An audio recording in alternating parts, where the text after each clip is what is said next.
This is Optimal Living Daily, episode 589. You've got your goals and your habits, but what about habit goals? By Kalen Bruce of MoneyMiniBlog.com, and I'm Justin Malik, the guy that reads blog posts to you every single day, including weekends and holidays, with permission from the authors, of course. And we're now just 9 days away from yet another book giveaway. I give away at least one to a random person on my mailing list on the first of the month, but I also send a weekly newsletter with life tips, quotes, and what's going on in my life with a little picture. All of that is totally free if you come by oldpodcast.com and join the mailing list. I'll give you a reminder at the end. So for now, let's hear another post from Money Mini Blog as we optimize your life. You've got your goals and your habits, but what about habit goals? By Kalen Bruce of MoneyMiniBlog.com.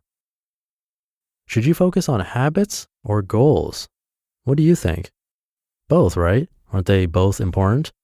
Or maybe this is where the go-to internet answer should be used. It depends. Well, it really does depend. Both can be helpful, but both aren't always necessary.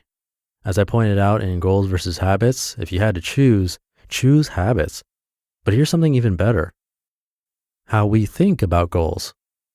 We've been taught to set SMART goals, specific, measurable, attainable, realistic, and time-bound, or something similar. And SMART goals are great. In fact, if you're going to set a goal, it should be SMART because you'll know exactly when you achieve it. The problem with vague goals is that you don't always know exactly when you hit the mark. That means that you don't know what you're aiming for, and it won't take you far. When you think about a goal, make it specific, set a date, and go after it.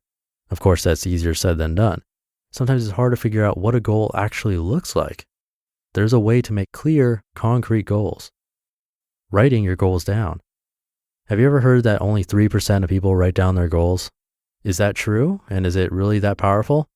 Well, the 3% may be true or may be made up, but there is power in writing down your goals. Your goals could be better. Quote, motivation is what gets you started. Habit is what keeps you going. Jim Rohn. We're going to talk about habit goals in a moment, but first, a word on your current goals. In fact, you're super smart, and this is a simple concept, so I'm just going to briefly explain it and then give you some examples. I wouldn't say that your goals are overrated, but if they don't include a habit, they're not as effective as they can be. Don't set small goals that affect you for a short time, set big goals that will change your life. To quote Jim Rohn twice in one section, quote, the major value in life is not what you get. The major value in life is what you become, unquote.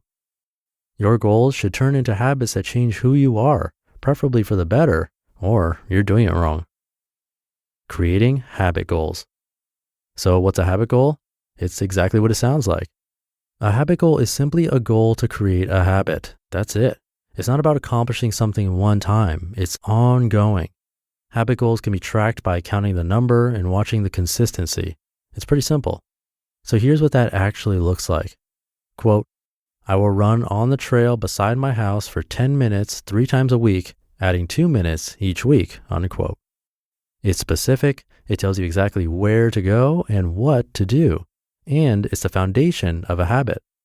In a few weeks, you'll be running almost twice as much because you're creating a habit. If you want to be a runner, run. If you want to be a writer, write. To do those things, you need to form the right habits. The best way to hold yourself accountable is to turn forming the habit into a goal. Here are some more examples. Writing. Saying you'll write a book this year is great, but breaking it down into how many words you need to write each day and then writing that many each day is better. Reading. Saying you'll read 20 books this year is good, but breaking it down into how many pages you need to read and then reading that many each day is better. Lifting weights. Saying you want to bench 300 pounds is great, but breaking it down into how many times you need to lift each week and then lifting that many times each week is better. So a habit goal would look more like, I will blank X times a blank. Then you would have weekly and monthly reviews to measure your progress. Doing your calculations.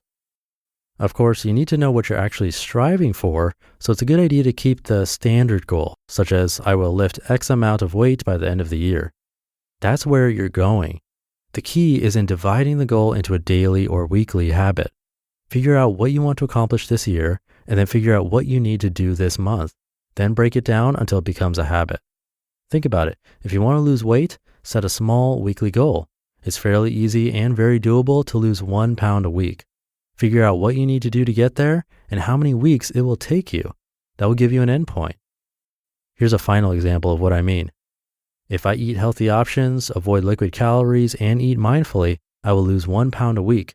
That means I will lose 20 pounds in 20 weeks. Therefore, 20 weeks from now, I will weigh 180 pounds, assuming you weigh 200 pounds now. It's that easy. Set a big goal that breaks down into a small habit. You just listened to the post titled, You've Got Your Goals and Your Habits, but what about habit goals? By Kalen Bruce of MoneyMiniBlog.com. And my takeaway on this, besides the obvious one of breaking down a big goal into smaller habits, is write it down. My brother has mentioned this in Optimal Health Daily also. Just pretend that if you don't write it down, it doesn't exist. So do that right now if you can. And it reminds me of the journal I've started, a bullet journal as they're calling it. It's a mix of a daily planner / calendar and habit tracker, mixed with a diary too if you want it to be. It's pretty versatile. There's actually discussion in our Facebook group. By the way, the shortcut link is oldpodcast.com/Facebook. Someone brought it up and a bunch of people agreed that a post about that kind of journaling specifically would be helpful. So I'm going to do some research and see if I can find a good one that translates to audio well. That's probably going to be the hard part. But anyway, I'm planning to take a picture of mine to not only show you, but also for me to keep myself accountable. That picture will be in my next weekly newsletter. And if you're a part of that, you're also entered into my book raffles. So for that, come by oldpodcast.com and enter your email address. It's a nice way to show your support. That'll do it for the Saturday edition of OLD. Hope you're having a great weekend. If you're listening in real time, have a great day, and I'll be back tomorrow where your optimal life awaits. Hey, this is Dan from the Optimal Finance Daily podcast, which is a lot like this show, except more focused on personal finance. Justin handpicks the best posts he can find from blogs and authors like Ramit Sethi, Mr. Money Mustache, and more, and I read them to you 5 days a week. So if you enjoy this podcast, come on over and subscribe to Optimal Finance Daily too. And together, we'll optimize your financial life. You've been listening to Optimal Living Daily. Be sure to hit the subscribe button to stay up to date on each new episode and head to oldpodcast.com. That's OLDpodcast.com for a free gift as well as more actionable tips and resources to help you maximize your potential. Thanks for joining us, and remember, your optimal life awaits.